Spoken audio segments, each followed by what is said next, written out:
নমস্কার, কেমন আছেন সবাই? ঘরকন্যার নতুন আরেকটি ব্লগে আপনাদের স্বাগত জানাই। আর শুক্রবার বেলা এখন বাজে ওই 11:30 মতো। আর এখন আমি ব্লগটা শুরু করছি।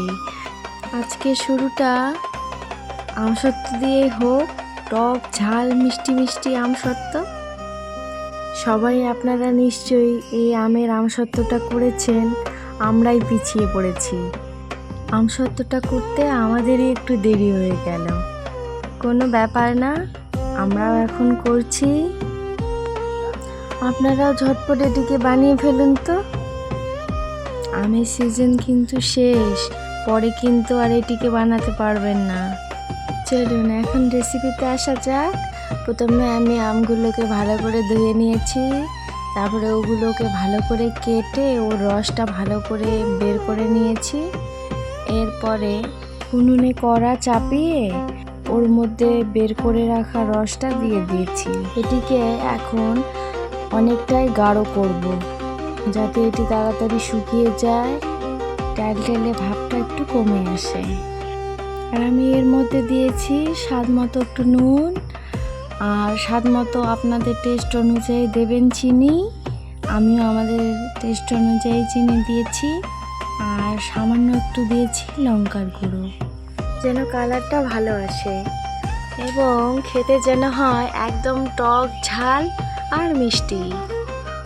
কালারটিও কিন্তু ভারী ভালো এসেছে দেখুন। আর আশা করি স্বাদের তুলনায়ও খেতে হবে অপূর্ব। এখনই বলছি যে খেতে অপূর্ব হবে, কিন্তু এখনই তো টেস্ট করতে পারবো না। এটাকে আগে 2-3 দিন কড়া রোদে শুকোতে দিতে হবে, তারপরে গিয়ে আমি এটাকে খেতে পারবো। আমি কিন্তু এখনও ওতে লঙ্কার গুঁড়ো দিইনি, তারপরেও দেখুন কালারটা এত সুন্দর এসছে। কিন্তু তবু আমি এতে লঙ্কার গুঁড়ো দেবো, নইলে ওই ঝাল ঝাল ব্যাপারটা ঠিক আসবে না। আজকে আমরা একটি জায়গায় যাব, ওই জন্যই আজকে সকাল সকাল রান্নাটা মাই করেছে। আর আমি ওদিকে পুজো দিয়ে নিয়েছি। তারপরে যাওয়ার আগে মা বলল আমসত্ত্বটা করেই যাই, রোদটা পাবে, ওই জন্য আগে আমরা আমসত্ত্বটা করে নিচ্ছি। বেলা এখন ওই 11টা 11:30 মতোই বাজে, তাই এখনই বানালে পুরো রোদটাই পাবে। আর এখন যে আকাশের পরিস্থিতি, কখন বৃষ্টি হয়, কখন রৌদ্র হয়, আর কখন প্রচণ্ড পরিমাণে গরম হয়, বোঝা বড় মুশকিল। দেখুন আমি এদিকে লঙ্কার গুঁড়ো দিয়ে দিয়েছি, আর লঙ্কার গুঁড়ো দেওয়ার পর এখন যা কালারটা এসছে আগের থেকে আরও বেশি সুন্দর।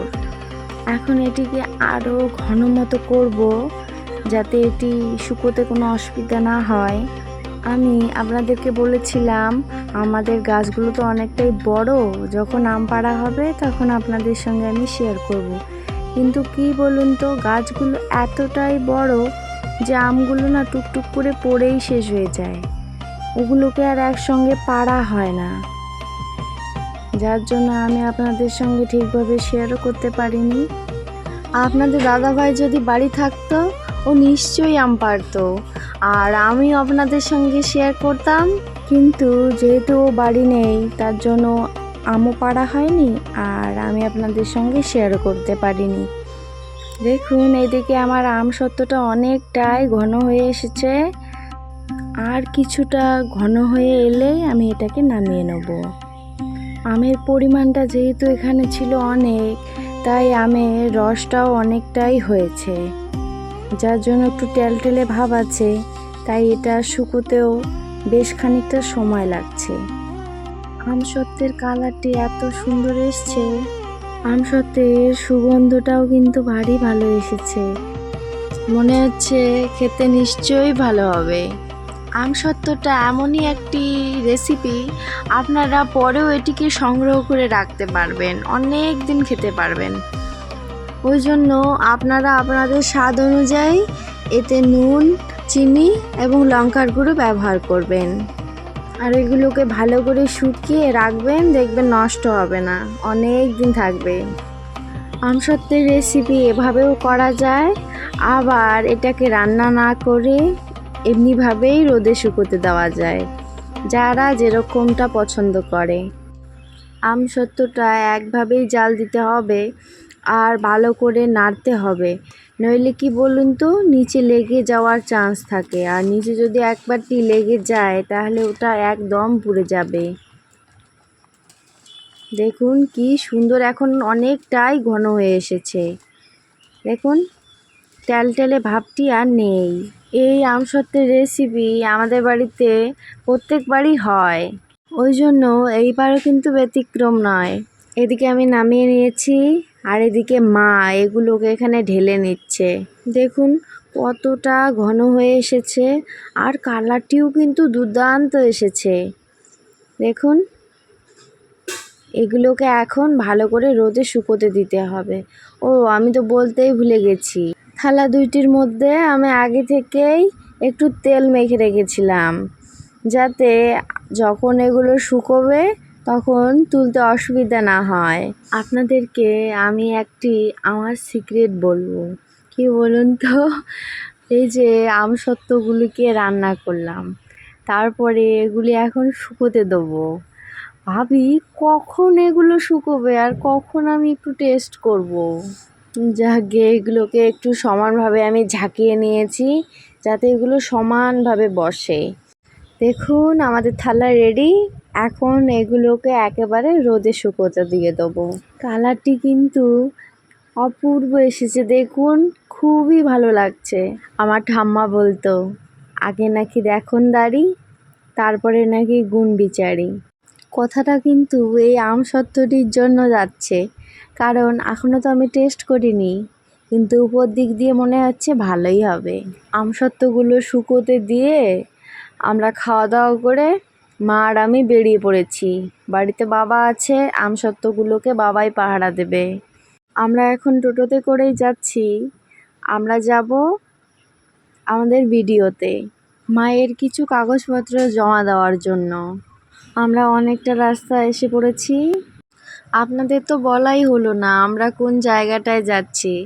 আমরা যাচ্ছি কোচবিহার। হ্যাঁ, আপনারা ঠিকই শুনছেন, আমি কোচবিহার নিবাসিনী। আমার বাড়ি কোচবিহারে। আপনারা কারা কারা আমার ভিডিও কোথা থেকে দেখছেন আমাকে কিন্তু অবশ্যই কমেন্ট করে জানাবেন, এবং আমার ভিডিওগুলি আপনাদের কেমন লাগছে আমাকে অবশ্যই কমেন্ট করে জানাবেন। আমার ভিডিওগুলি যদি আপনাদের ভালো লেগে থাকে তাহলে একটা লাইক করে দেবেন, আর আপনারা যদি আমার চ্যানেলে নতুন হয়ে থাকেন তাহলে চ্যানেলটাকে সাবস্ক্রাইব করে দেবেন, আমার সঙ্গে থাকবেন। আমি যেন এরকম আরও নতুন নতুন অনেক সুন্দর সুন্দর ভিডিও আপনাদের সঙ্গে শেয়ার করতে পারি। আমরা ভিডিও এসে পড়েছি, আমাদের কাগজপত্র জমা দেওয়াও হয়ে গেছে, আর এদিকে দেখুন এইটি হলো আমাদের ভিডিও। আর পিছনে না একটা শিব মন্দির আছে, যখন এরপরে আসবো অবশ্যই আপনাদের সঙ্গে শেয়ার করব। আজকে তো তাড়া আছে, তাই আপনাদের সঙ্গে আর শেয়ার করতে পারলাম না। ওই মন্দিরটিকে বলে ধলুয়াবাড়ি শিব মন্দির। আমারই কিন্তু এখনও ওই ধলুয়াবাড়ির শিব মন্দিরটি যাওয়া হয়ে ওঠেনি, তাই ভাবছি আপনাদের দাদাভাই এইবারটি বাড়ি এলে ওর সঙ্গেই যাব, আর আপনাদেরকেও নিয়ে যাব। আপনাদের দাদাভাই এইবারটি বাড়ি এলে অনেক জায়গায় ঘুরতে যাব, এটি আমার ইচ্ছে। যাকে ও যখন আসবে তখন হবে। চলুন, আমরা তো বাড়ি প্রায় এসেই গেছি, আপনাদের থেকেও বিদায় নেওয়ার পালা। আজ তবে আসি, দেখা হবে কাল নতুন একটা সুন্দর ভিডিওর সঙ্গে। ভালো থাকবেন, সুস্থ থাকবেন, সকলকে ভালো রাখবেন এবং আমার পাশে থাকবেন।